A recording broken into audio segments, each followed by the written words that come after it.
We return to our series on migration from Central America. We brought you stories of violence and insecurity driving people toward the U.S., but there are economic reasons too.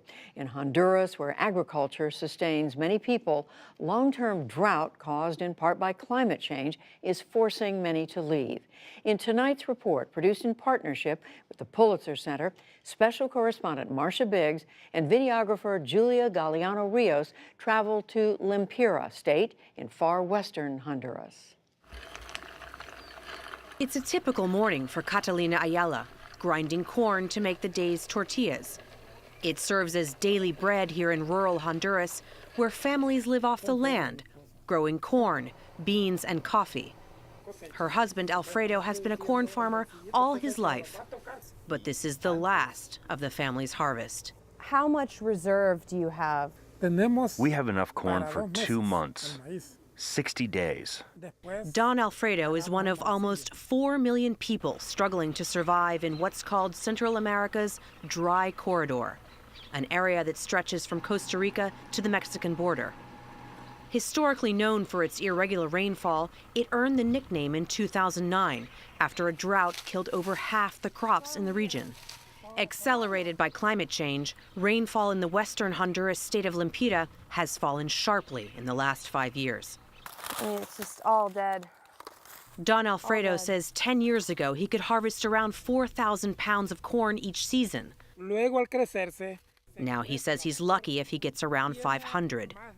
He says he's lost over 90% of his crop, and what was left was not even enough to live on. Okay, so he's saying that when there's rain, when there's no drought, that the corn crop obviously is much bigger, much wider, the kernels are much bigger, and they had to forego planting them because of the drought. You see what came because of the drought. So they started planting these maicillos, which is what they used to feed the animals.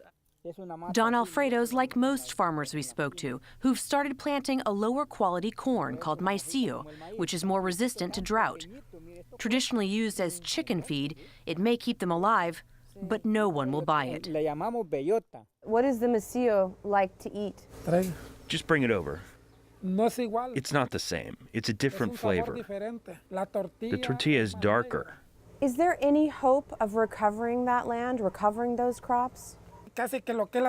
There's nothing we can do about the drought. While wealthier farmers can install irrigation systems, Don Alfredo says he doesn't have the cash. And without a crop, he'll soon be out of a home. He used to pay the rent on his land with a percentage of his crops. And on good days, he's able to find work as a day laborer for around $4 per day. Today was not one of those days. How bad is it for your family right now? I am desperate. That is my personal situation, and that of many other families here. We are desperate. Not having food makes one desperate. Not eating for just one day causes distress. Will you leave? We'll have to get out of here. ¿A dónde? Where?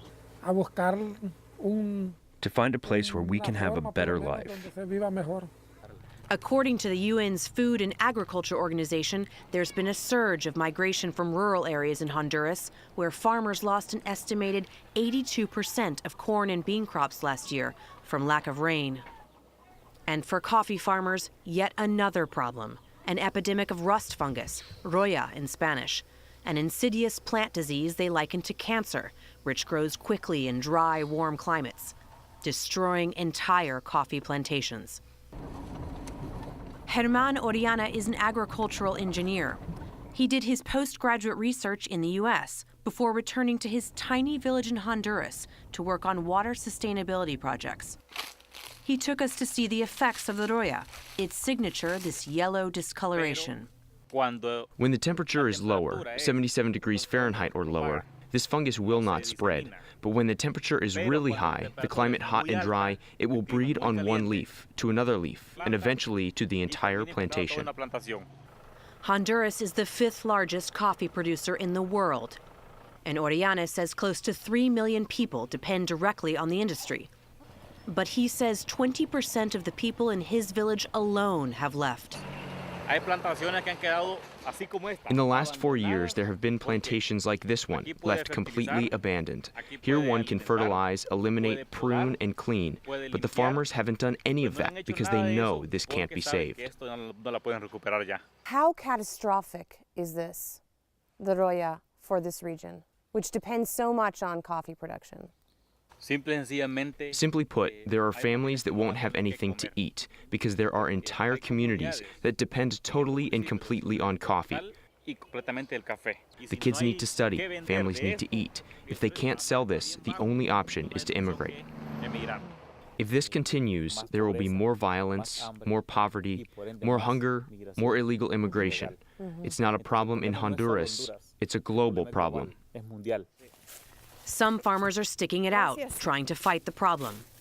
When the Roya hit crops in 2012, farmers like Timoteo Cruz Alberto started planting a new type of coffee called Lempira, thought to be resistant.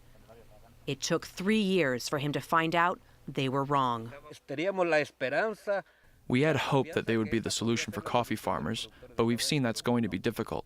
As you can see, they are all affected. So we will pick the beans from this plant, and then it will die. If the price of coffee was higher, we'd have the money to combat the problem. But instead, the alternative will be that maybe we'll have to join the caravan. ¿Estás pensando de salir? Are you thinking about leaving? Without this product, we don't have anything else to turn to. There's no other product. This product is wonderful because it's the most socially conscious we have in our country.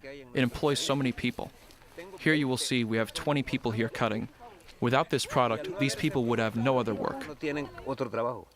For now, Alberto's crop still yields results. Coffee beans spill into buckets.